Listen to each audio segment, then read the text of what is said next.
perempuan 7 perempuan.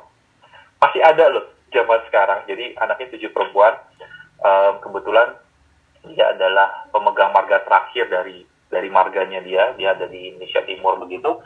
Nah dia pengen bayi tabung untuk pilih gender supaya dia punya anak laki-laki. Bayangin, 7 anaknya perempuan. Jadi ini juga merupakan indikasi yang bisa kita lakukan, apalagi dia sudah dilakukan steril pada cesarian terakhir ya, otomatis IVF gitu. Nah itu beberapa indikasi relatif yang dilakukan, mulai dari kemudian jenis kelamin, kemudian lama mencoba, kemudian kondisi sperm yang memang cukup buruk, kemudian kondisi PCO yang sudah cukup lama, endometriosis yang juga cukup lama. Jadi ada banyak sekali yang memang bisa menjadi indikasi relatif dari kita memulai bayi tabung. Artinya tidak selalu harus bayi tabung, tapi chance of getting pregnant-nya akan tinggi. Nah, saya ingin mengajak para ibu di sini dan suami juga, jangan lupa, karena kita tahu separuh dari alasan kenapa itu harus IVF, harus bayi tabung, itu sebenarnya adalah alasan sperm, alasan suami. Jadi kalau kita datang ke sini nih, hampir separuh lebih itu ya memang ada masalah laki-laki dan ada masalah perempuan. Tadi juga baru saya posting tuh di Instagram saya bahwa penting banget tuh dukungan dari suami.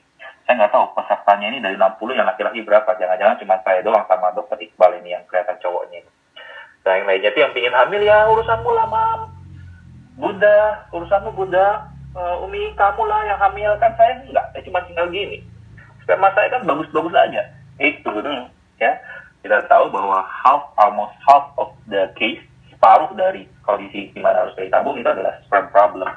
Dan masalahnya, memperbaiki sperma itu tidak secepat kita tiap bulan bisa melakukan program, di mana kalau wanita mungkin tiap bulan bisa kita program ya untuk masa suburnya. Pada pria itu memperbaiki sperma takes time ya, butuh 3-12 bulan bahkan. Sehingga penting untuk pria memulai melihat bagaimana kondisi spermanya. Bukan makroskopisnya, bukan yang diejakulasikan itu banyak atau dikit, kental atau enggak, warnanya bagaimana, bukan. Tapi hasil analisa di bawah mikroskopnya. Apakah bentuknya bagus, apakah pergerakannya bagus, apakah jumlahnya cukup, gitu. Nah, ini yang penting. Nah, itu sih latar belakang dari kapan kita IVF. Kemarin pasien saya umur 23 tahun, baru menikah 3 bulan IVF. Ya. Baru 3 bulan. Iya, kebetulan dia memang periksa yang kita sebut sebagai basic fertility screening, dan hasil suaminya azoospermia. Nggak percaya, jadi ketiga klinik lainnya termasuk satu di luar negeri hasilnya sama, azoospermia. Otomatis ya IVF ya gitu, otomatis IVF atau bayi tabung. Sehingga tadi saya memulai dengan apa itu indikasinya, kapan harus bayi tabung, ada yang absolut, yang mutlak harus bayi tabung, ada juga yang relatif. Nah, yang perlu Anda pertimbangkan sekarang adalah satu lagi, yaitu faktor waktu, faktor usia. Ya, kita harus tahu bahwa the chance of getting pregnant itu semakin bertambahnya usia wanita dan juga usia pria, itu akan semakin lama semakin rendah, semakin turun, gitu ya. Nah, itu penting. Jadi termasuk bayi tabung, bukan berarti nanti, aduh, saya bayi tabung sebagai langkah terakhir deh. Ingat, semakin lama kita mencoba dan semakin tua usia wanita dan usia pria juga, angka keberhasilan bayi tabungnya akan jauh menurun. Ya, the chance of getting pregnant dari IVF itu pada usia di bawah 35 itu sekitar 50-60%. Ya, di Morula 70-80% hamil, ya itu tergantung pada seleksi kasus tertentu. Nah, mungkin usia 50 datang mau hamil 80%, ya, gitu. Tuh dok, udah bayi tabung kok gagal sih dok, sudah bayar mahal, kok gak berhasil hamil. Ya, sekali lagi kita tahu bahwa chance of getting pregnant itu tidak 100%. Ya, program punya anak yang kemungkinan 100% berhasil itu cuma satu, namanya adopsi. Itu kemungkinan dapat ya, itu pun masih antri ya. Jadi kalau menurut saya sih ya harus mulai paham bahwa bahkan bayi tabung pun bisa gagal. Nah, kegagalan ini seringkali dipacu oleh kualitas sel telur dan sel sperma. Masalahnya kualitas sel telur dan sel sperma itu, para pemirsa nih, para moms to be, itu sangat berpengaruh dengan usia. Jadi kalau kita lihat chance of getting pregnant itu sekitar 50% dan dia akan menurun setiap bulannya. Saya akan coba share screen ya, bentar ya. Kelihatan ya? Ya, kelihatan dong. Kelihatan ya. Jadi ini di dunia, memang ini source-nya adalah START, itu Society for Artificial Reproductive Technology, ya. Jadi kita melihat bahwa kalau di sini di bawah usia 35 di dunia itu angka keberhasilannya 40 to 50%, gitu ya.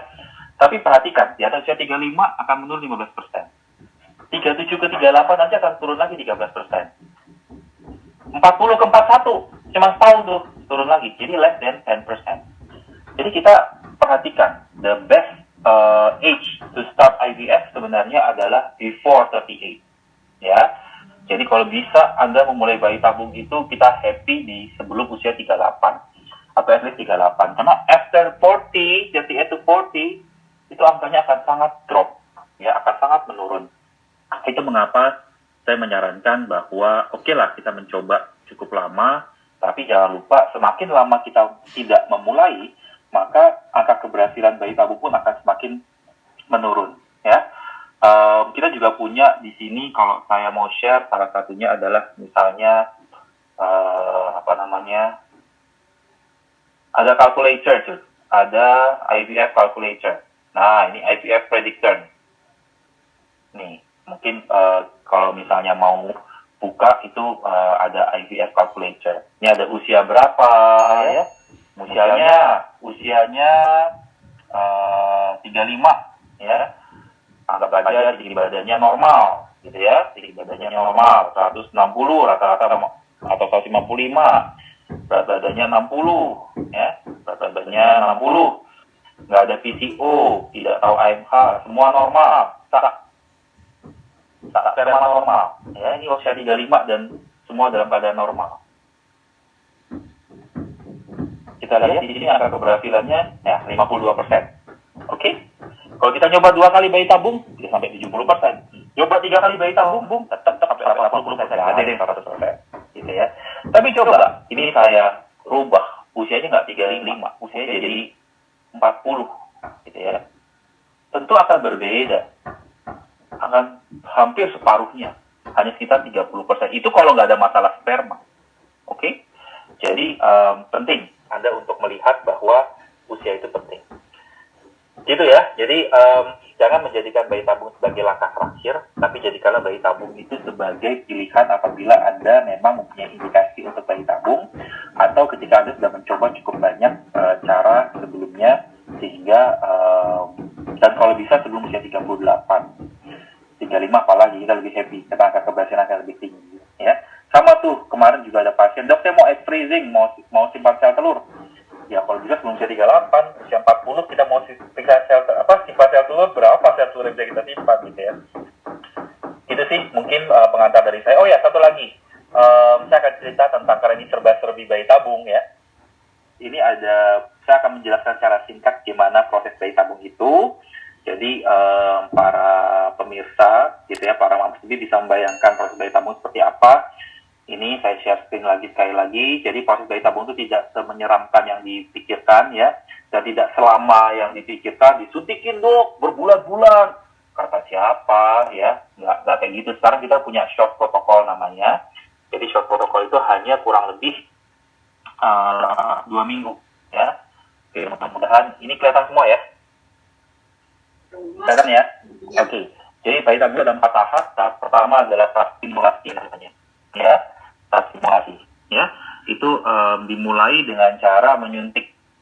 Biasanya disuntik, datanglah pada saat haid kedua atau ketiga.